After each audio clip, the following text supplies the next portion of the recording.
Hello friends, welcome to Veena's Blue Roses. അപ്പോൾ നമുക്ക് ഈ പൊട്ടറ്റോ സ്റ്റിർ ഫ്രൈ ഇങ്ങനെ ഒന്ന് ഉണ്ടാക്കി നോക്കാം കേട്ടോ. നിങ്ങൾ ഇങ്ങനെ ഒന്ന് ട്രൈ ചെയ്ത് നോക്കൂ, ഭയങ്കര ഇഷ്ടപ്പെടും. അപ്പോൾ ഞാൻ അതിന് വേണ്ടി ഒരു പാൻ വെച്ചിട്ടുണ്ട്, അതിലേക്ക് ഓയിൽ ഒഴിക്കുകയാണ്. അപ്പോൾ ഇതിന് കോക്കനട്ട് ഓയിൽ കേട്ടോ ഒഴിക്കുന്നത്. ഇനി നമ്മൾ നോർമലായിട്ട് ചെയ്യുന്ന പോലത്തൊക്കെ തന്നെ, പക്ഷേ എക്സ്ട്രാ 2-3 ഐറ്റം ആഡ് ചെയ്യുന്നുണ്ട്, അതാണ് അതിൻ്റെ സ്പെഷ്യാലിറ്റി. അപ്പോൾ ഇതിലേക്ക് ഞാൻ കടുക് ഇട്ട് കൊടുത്തിട്ടുണ്ട്. കടുക് പൊട്ടട്ടെ. അപ്പോൾ അതിലേക്ക് കുറച്ച് ഉഴുന്നുപരിപ്പ് ഇട്ട് കൊടുത്തിട്ടുണ്ട്. ഇപ്പം ഞാൻ ആഡ് ചെയ്യാൻ പോകുന്നത് കുറച്ച് ഗാർലിക്, പിന്നെ ജിഞ്ചർ, കറി ലീവ്സ്, ഇത്രയും ആഡ് ആക്കുന്നത്. ജസ്റ്റ് അതൊന്ന് കളർ ചേഞ്ച് ആവുന്ന വരെ ഒന്ന് മൂക്കട്ടെ. അപ്പോൾ ഇതേപോലെ ഉണ്ടാക്കി കഴിഞ്ഞിട്ടുണ്ടെങ്കിൽ നമുക്ക് ചപ്പാത്തീൻ്റെ ഒപ്പം ഭയങ്കര ടേസ്റ്റ് ആയിരിക്കും ഈ പൊട്ടറ്റോസ്. അപ്പോൾ പൊട്ടറ്റോ ഞാൻ അതേപോലെ കുഞ്ഞായിട്ട് അരിഞ്ഞിട്ടുണ്ട്. അപ്പോൾ നിങ്ങൾക്ക് നീളമായിട്ട് വേണമെങ്കിൽ അങ്ങനെ അരിയാം. പിന്നെ നമുക്ക് കഴുകി വൃത്തിയാക്കി വെച്ച പൊട്ടറ്റോ ഇതിലേക്ക് ഇട്ട് കൊടുക്കാം.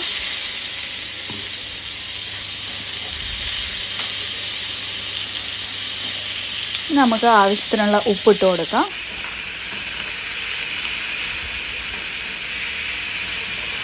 നമ്മൾ മഞ്ഞൾപ്പൊടി ഇപ്പോൾ ഇടുന്നില്ല കേട്ടോ, കുറച്ച് നേരം കഴിഞ്ഞിട്ട് ഒരു ഹാഫ് വേവ് ആയ ശേഷം മാത്രം ഇടാം. അപ്പോൾ നല്ല കറക്റ്റായിട്ട് പിടിക്കില്ല, എന്നുണ്ടെങ്കിൽ കൂടുതൽ ഓയിൽ ആവശ്യം വരും.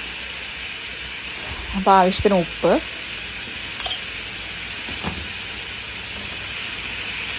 എന്നിട്ട് എല്ലാം കൂടെ ഒന്ന് മിക്സ് ചെയ്ത് കൊടുക്കുക. അപ്പോൾ നമ്മളിതിലേക്ക് വെള്ളമൊന്നും ആഡ് ചെയ്യുന്നില്ല കേട്ടോ, ജസ്റ്റ് അതൊന്ന് അടച്ച് വെച്ചിട്ട് അതിൻ്റെ സ്റ്റീമിൽ തന്നെ കുക്ക് ചെയ്യുന്ന പോലെ ചെയ്യുന്നത്.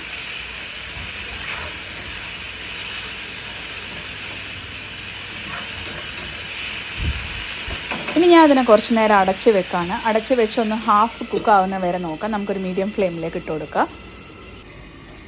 അപ്പോൾ അത് ഇപ്പോൾ നോക്കുമ്പം കുറച്ചൊരു ഹാഫ് കുക്കായിട്ടുണ്ട്. അപ്പോൾ ഞാൻ ഇനിയാണ് കുറച്ച് ഓണിയൻസ് ആഡ് ചെയ്ത് കൊടുക്കുന്നത്. അപ്പോൾ ഓണിയൻ വേണമെങ്കിൽ സ്കിപ്പ് ചെയ്യാം കേട്ടോ. ഓണിയൻ ഇപ്പോൾ ആഡ് ചെയ്ത് കൊടുക്കുന്നതായിരിക്കും നല്ലത്. ഓണിയൻ ആഡ് ചെയ്ത ശേഷം പൊട്ടറ്റോ ആഡ് ചെയ്യുമ്പം അടി പിടിക്കാൻ ചാൻസ് കൂടുതലാണ്. സോ ബെറ്റർ പൊട്ടറ്റോ ഒന്ന് വെന്ത ശേഷം നമ്മൾ ഓണിയൻസ് ആഡ് ചെയ്ത് കൊടുക്കുക. ഒരു 1/4 പൊട്ടറ്റോ കുക്കായ ശേഷം ഓണിയൻ ആഡ് ചെയ്ത് കൊടുക്കുക, ചെറുതായിട്ട് സ്ലൈസ് ചെയ്ത ഓണിയൻ.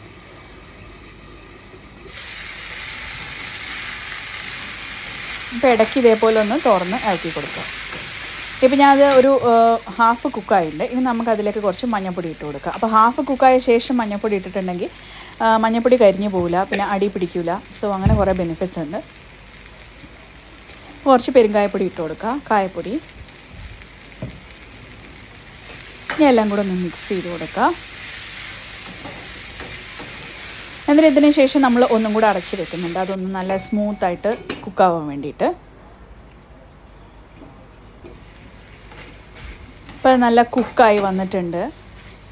ഇനി അതിലേക്ക് റെഡ് ചില്ലി പൗഡർ ഇട്ട് കൊടുക്കുകയാണ്. കുറച്ച് ഒരു 1.5 ടീസ്പൂൺ റെഡ് ചില്ലി പൗഡർ. പിന്നെ റെഡ് ചില്ലി പൗഡർ ഇട്ട് കൊടുത്തു. ഇനി കുറച്ചൊന്ന് ഇളക്കി കൊടുക്കുക. എന്നിട്ട് കുറച്ചൊന്ന് മൂടി വെച്ചിട്ട് കുറച്ചും കൂടെ ഒന്ന് ആവിയിൽ കിടന്ന് വേവട്ടെ. ഇത് ഓൾമോസ്റ്റ് കുക്കായി വന്നിട്ടുണ്ട്. ഇപ്പോഴാണിത് കുറച്ച് കടലമാവ് നമ്മൾ ഇട്ട് കൊടുക്കുക. കടലപ്പൊടി ഇട്ട് കൊടുക്കുമ്പോൾ എന്താവെന്ന് വെച്ചാൽ ആ ഓയിലൊക്കെ അത് സോക്കപ്പ് ചെയ്തിട്ട് നല്ല കുനുകുനാന്നൊരു കരുകരുപ്പായിട്ട് ഇങ്ങനെ വരും. അത് ഭയങ്കര ടേസ്റ്റ് ആയിരിക്കും. അപ്പോൾ നിങ്ങൾ എന്തായാലും ഇതുപോലെ കടലമാവ് കുറച്ച് ആഡ് ചെയ്ത് കൊടുക്കുക. കുറച്ച് മതി, 1 ടീസ്പൂൺ മതിയാവും. ഇതേപോലെ വെണ്ടയ്ക്കും ആഡ് ചെയ്ത് കൊടുക്കുക കേട്ടോ, ടേസ്റ്റ് ആയിരിക്കും. അപ്പോൾ ഇത് ഫെനൽ സീഡ്സ് ആണ്. അപ്പോൾ ഫെനൽ സീഡ്സ് നമ്മളൊന്ന് ഇടിച്ച് പൊട്ടിക്കുക. പിന്നെ ഞാൻ ആഡ് ചെയ്യുന്നത് ബ്രെഡ് ക്രംസ് ആണ്. ബ്രെഡ് ക്രംസ് ഇതിൻ്റെ ഒപ്പം ആഡ് ചെയ്ത് കഴിഞ്ഞാൽ ഭയങ്കര ടേസ്റ്റ് ആയിരിക്കും കേട്ടോ പൊട്ടറ്റോൻ്റെ ഒപ്പം. അപ്പോൾ എന്തായാലും ട്രൈ ചെയ്ത് നോക്കാം ഇതേപോലെ. അപ്പോൾ ഇതൊന്ന് നല്ല കുക്കായി വന്നിട്ടുണ്ട്. ഇനി ഇതിലേക്ക് ഞാനിതാ ബ്രെഡ് ക്രംസ് ആഡ് ചെയ്ത് കൊടുക്കണം. കൂടുതലൊന്നും വേണ്ട, കുറച്ച് 1 ടേബിൾ സ്പൂണിൻ്റെ അടുത്ത് ബ്രെഡ് ക്രംസ്. എന്നിട്ട് അതൊന്ന് മിക്സ് ചെയ്ത് കൊടുക്കുക. ഇപ്പം നമ്മൾ ഇടിച്ച് വെച്ച് ഫെനൽ സീഡ്സ് ഒന്ന് ഇടിച്ച് കൊടുക്കണം കേട്ടോ, അപ്പോഴതിൻ്റെ സ്മെല്ല് കറക്റ്റായിട്ട് ഇറങ്ങുള്ളൂ. നല്ലപോലെ അങ്ങ് മിക്സ് ചെയ്ത് കൊടുക്കുക.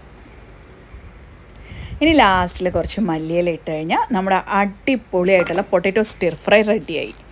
ഭയങ്കര ഈസിയാണ്. എന്തായാലും ഈ മെത്തേഡ് ഒന്ന് ട്രൈ ചെയ്ത് നോക്കുക, നിങ്ങൾക്കൊക്കെ എന്തായാലും ഇഷ്ടപ്പെടും. ഇത് ചപ്പാത്തിൻ്റെ ഒപ്പം കഴിക്കുക, ചോറിൻ്റെ ഒപ്പം കഴിക്കുക, ഈവൻ നമ്മുടെ ദോശേൻ്റെ ഉള്ളിൽ സ്റ്റഫ് ചെയ്ത് പോലും കഴിക്കാം. അപ്പോൾ നിങ്ങൾക്ക് ഇത് ഇഷ്ടപ്പെട്ടു എന്ന് വിചാരിക്കുന്നു. അപ്പോൾ ഇഷ്ടപ്പെട്ടിട്ടുണ്ടെങ്കിൽ subscribe to Veena's Blue Roses for more such video. Thanks for watching. Tata by.